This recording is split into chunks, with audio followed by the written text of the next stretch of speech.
There is nothing worth more that will ever come close.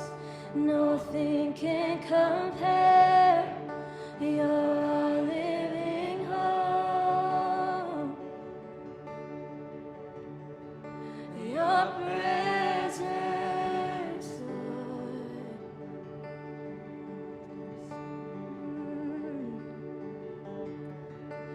I've tasted and seen of the sweetest of loves, when my heart becomes free and my shame is undone. Your presence, Lord. Oh, Holy Spirit, Holy Spirit, you are welcome.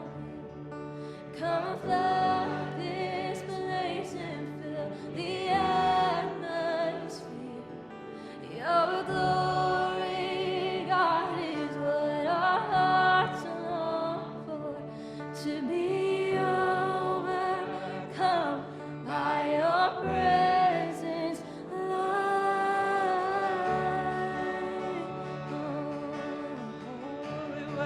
Your presence, Lord.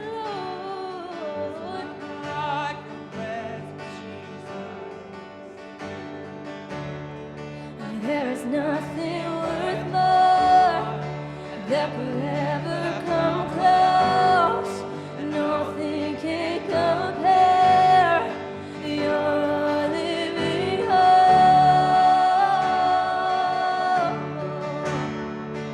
Your presence, Lord. I have tasted, I have seen,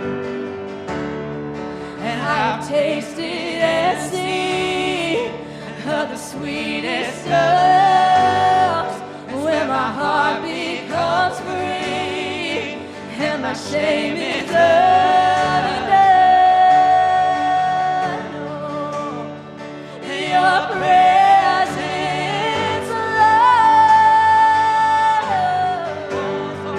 Holy Spirit, Holy Spirit, you are welcome here. Come flood this place and fill the atmosphere. Your glory, God, is what our hearts long for. To be overcome by your presence, Lord. Holy Spirit, you are welcome here. Come flood this place and fill the atmosphere. Your glory, God, is what our hearts long for. To be overcome by your presence, Lord. Your presence,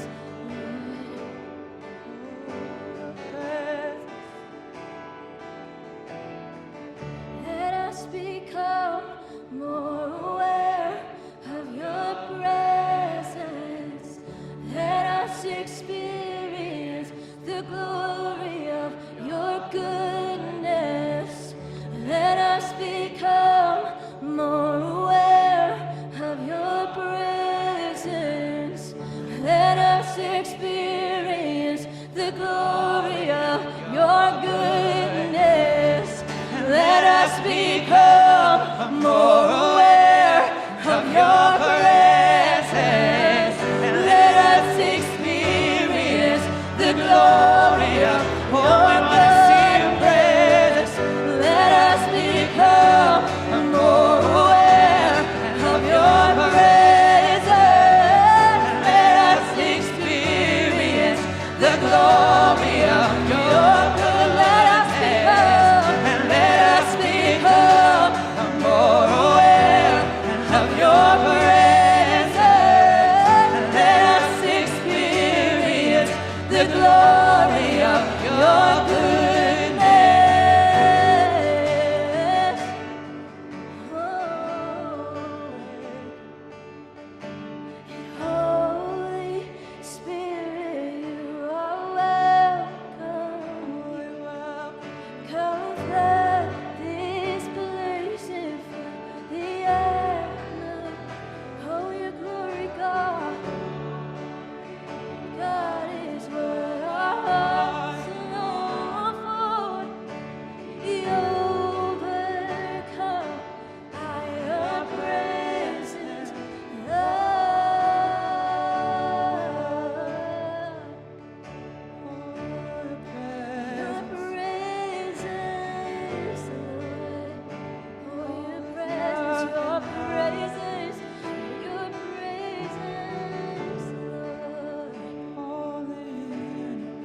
Well, hey everyone.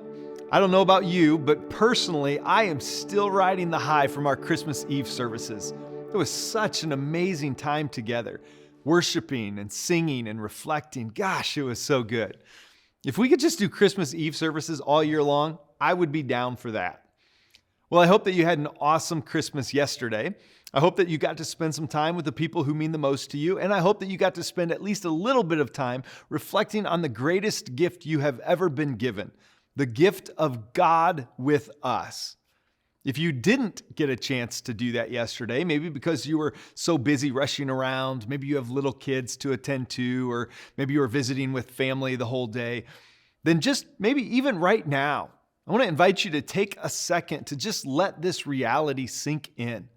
That the God of the universe, the one true living God, the one who created everything, the heavens and the earth and everything in it, He loves you so much, and He wanted to be with you so strongly that He sent Jesus, His one and only Son, to come and to live and die and be raised, all so that you and I and others could do life with Him starting now and lasting for all of eternity. That is an amazing thought. And you have been given the greatest gift ever imaginable, life with God. Come on, that is good news. Well, I think for many of us, this week, the final week of the year, tends to feel a little bit different than most other weeks of the year. At least for me, the week between Christmas and New Year's always provides some margin. Right? A little bit of space to bring one year to a close and then to begin thinking about the new year that's about to begin.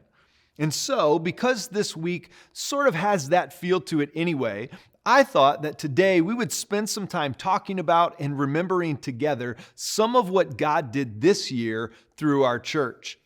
It's interesting that throughout Scripture, going all the way back to the very beginning of Genesis, God encourages His people to remember.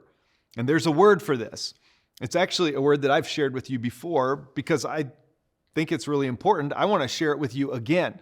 I actually don't think there are a whole lot of Greek or Hebrew words that you really need to know all that much, but this is one of those words that I do think you should know. And it's the Hebrew word zakar, and it means to remember. I personally remember learning the word zakar over 20 years ago now, and I have never forgotten it. Hopefully, after today, you'll remember the word zakar as well, and you'll be reminded to remember as well.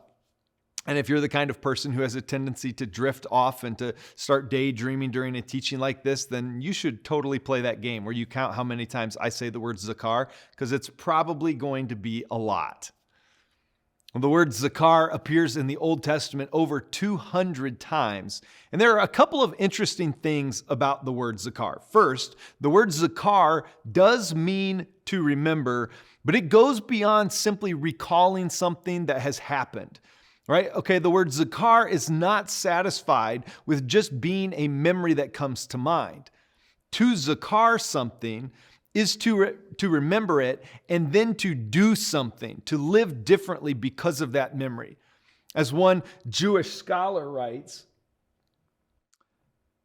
in the Bible, remembering, particularly on the part of God, is not the retention or recollection of a mental image, but a focusing upon the object of memory that results in action.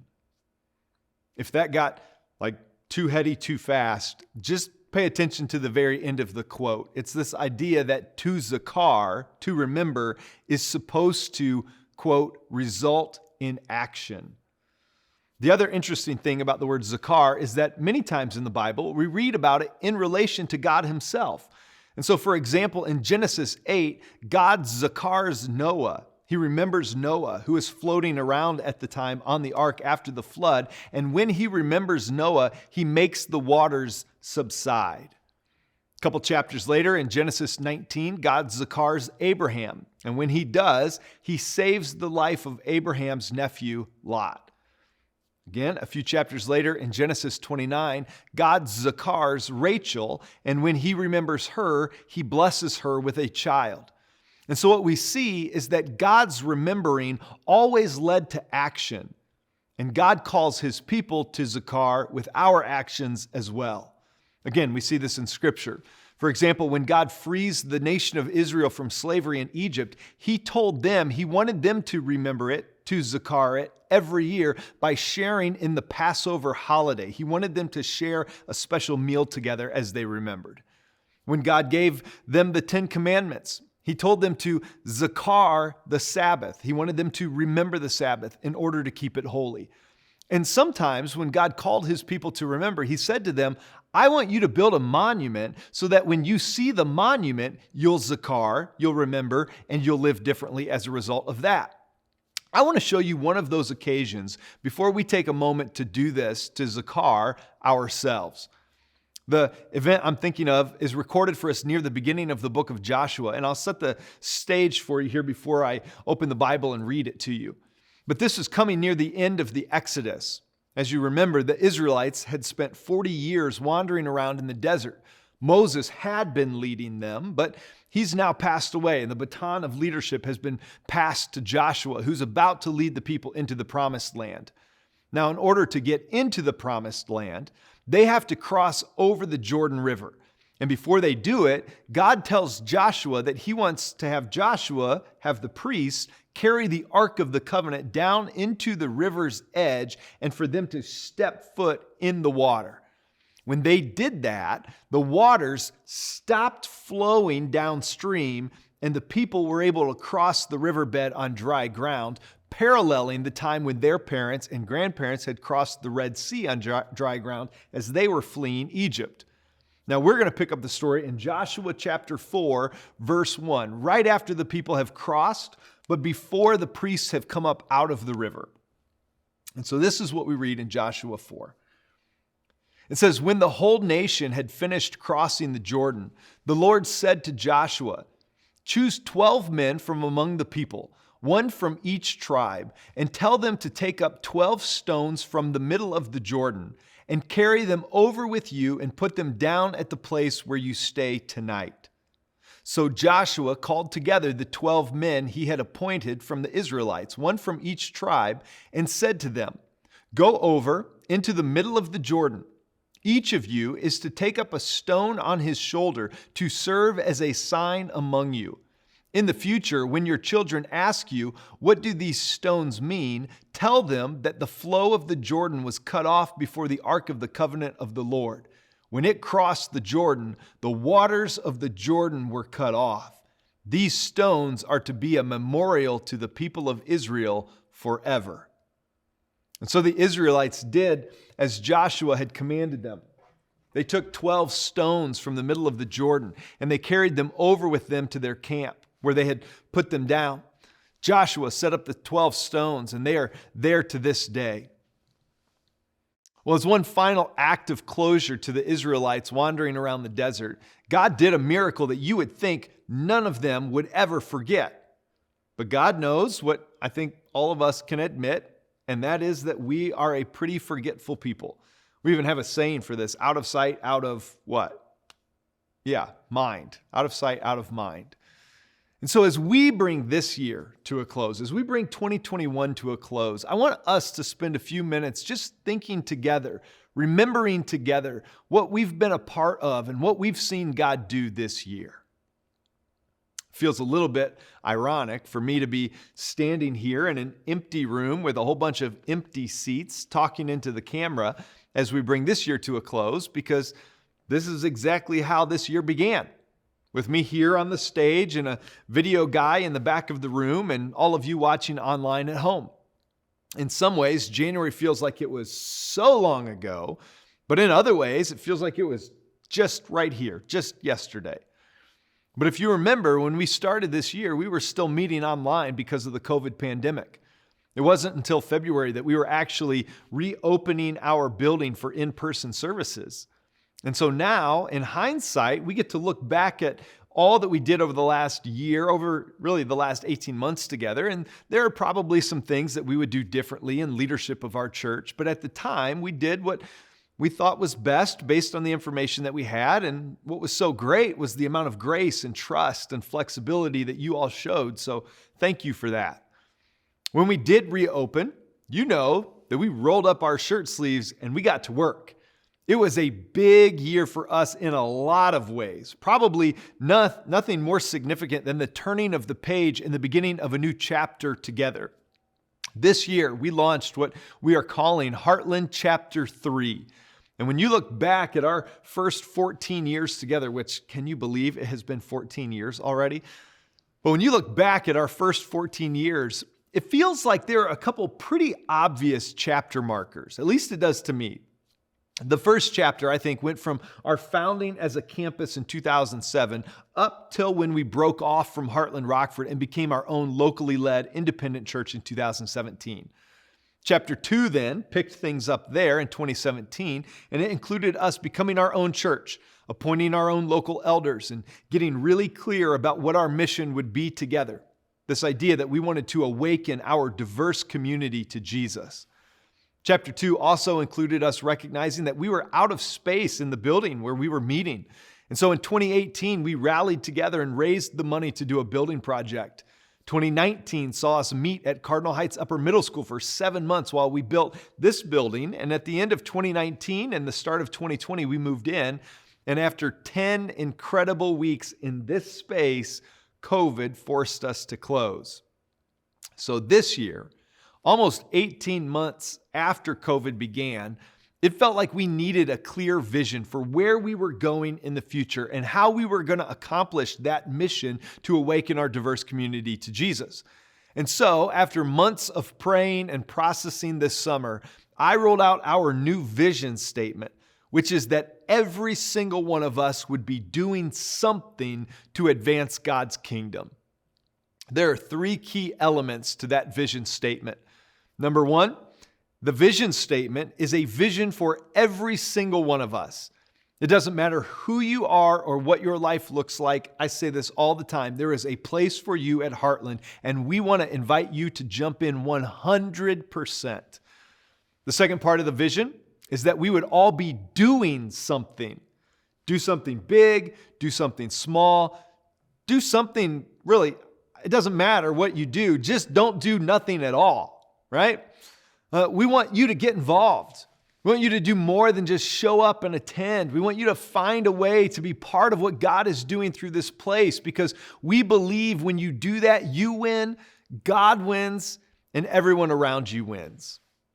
And the third part of the vision is that we want to be clear. We are all finding things to do, different ways to contribute, because we are trying to advance God's kingdom, not my kingdom, not your kingdom, not Heartland's kingdom. We want to advance God's kingdom. I believe that someday we will all stand before Him, and He is going to ask us, what did you do?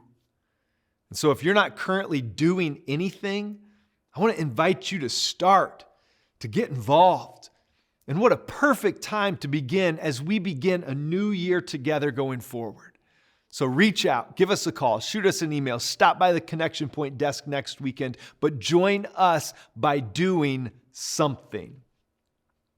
Chapter 3 included not only a new vision statement, but also some new core values that are going to guide us as we launch into this new chapter together. There are 5 of them. And those 5 core values are that, number 1, we are in this together. We want to build a community where everyone is known and loved, where no one gets overlooked or left behind, because we are far stronger together than we ever could be on our own. The second core value is that we are here to serve. We want to be like Jesus, who came to serve, not to be served. Our third core value is that we are crazy generous. We want to be people who support what God is doing with our financial resources. This is pretty obvious, but none of the amazing things that God is doing through this place would be possible if it weren't for the financial generosity of so many people. Not only that, but we know that Jesus taught that nothing would be more likely to come between us and Him than our money. And so we want to raise this value high, that we want to be people who live lives of crazy generosity, giving back to God all that we can for the sake of the kingdom. And to that end, there is still time to make a year-end donation. If you want to do that, just jump on our website or our app or drop a check in the mail. But thank you in advance for everyone who continues to support this church financially and live out this value that we are crazy generous. Our fourth core value is this idea that we are all about the one. Jesus said that God is like a shepherd who leaves the 99 sheep who are doing just fine, and he goes out to look and rescue the one lost sheep who has wandered away and is in danger. If we want to reach people who nobody is reaching, we will have to do things that nobody is doing. And we will do those things. Why? Not because we want to just be different for difference sake, but we will do those things because, like Jesus, we are all about the one. And our fifth core value is that we are good for this town. We want to be people, or we want to be a church where the people of Sun Prairie and the surrounding communities think to themselves, I don't know if I believe what those people at Heartland believe about Jesus, but our town is for sure better off because they're part of it. That's the gospel in action. That is what it looks like to advance the kingdom of God in our community, and we're here for it. To that end, we did a ton of incredible things this year together. We hosted Day to Remember for individuals with disabilities and special needs. We hosted Trunk or Treat for nearly 1,000 little kids, all of whom we then invited to the ultimate Christmas party, which kicked off the Christmas season in a huge way. This year we hosted blood drives. We partnered with nearly a dozen local organizations and flooded them with supplies through our Item of the Month program. We fed the hungry through the Sunshine Supper.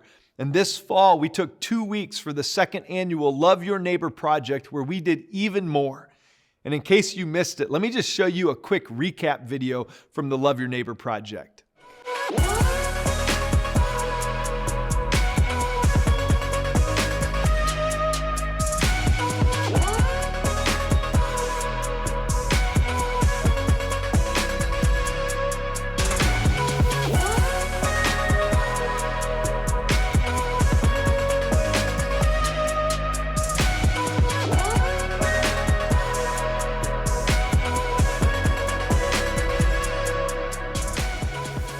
Well, we did all of that and so much more because we want to be good for this town. Not only that, we want to be good for the world. And to that end, we supported missionaries in Iraq, Belgium, around the United States, and we currently sponsor over 500 kids who live in poverty through Compassion International. All of those efforts, all of our giving and serving and inviting matters. It matters because God worked in the lives of people through our efforts, and nothing proved that more than the 40 or so people we got to baptize in June. Baptism is, of course, the public declaration of a private decision that a person makes to follow Jesus.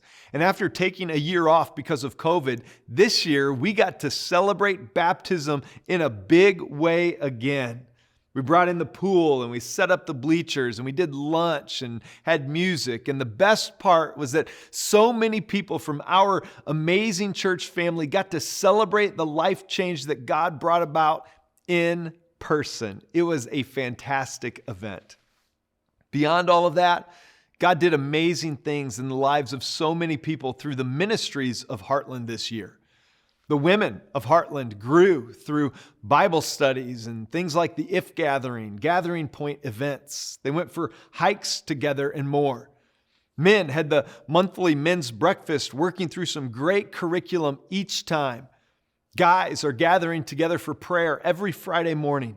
They have accountability groups going, and so many men are living out the definition of true manhood. We just don't have any photos of it because apparently guys don't take pictures very well.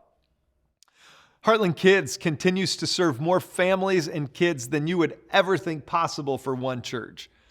Wonderfully Made allows us to accommodate the unique needs of every single kiddo who walks or rolls in a wheelchair through our doors.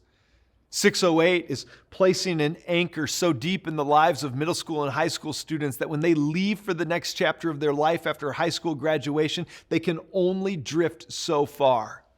Our young adult ministry has gathered for regular worship nights this year, and we launched alpha groups, the marriage course, Regenerate. All of these things helped adults grow and get healthy. The reality is that life is challenging. People want to get it right. You want to get it right. And Heartland can help. Not because of our own ability, but because at everything we do, God continues to show up and do what only He can do, change lives. And this year, we had a front row seat to watch Him do that in so many ways. This is why you're part of Heartland. This is what your serving supports. This is what your giving pays for. Together, we are part of something special. We are getting to experience what the Apostle Paul talked about when he wrote to the church in Ephesus. Listen to what he wrote to them in Ephesians Chapter 2. In Ephesians Chapter 2, he writes, "Therefore, you are no longer foreigners and strangers, but fellow citizens with God's people and also members of His household, built on the foundation of the apostles and prophets, with Christ Jesus Himself as the chief cornerstone. In Him, the whole building is joined together and rises to become a holy temple in the Lord.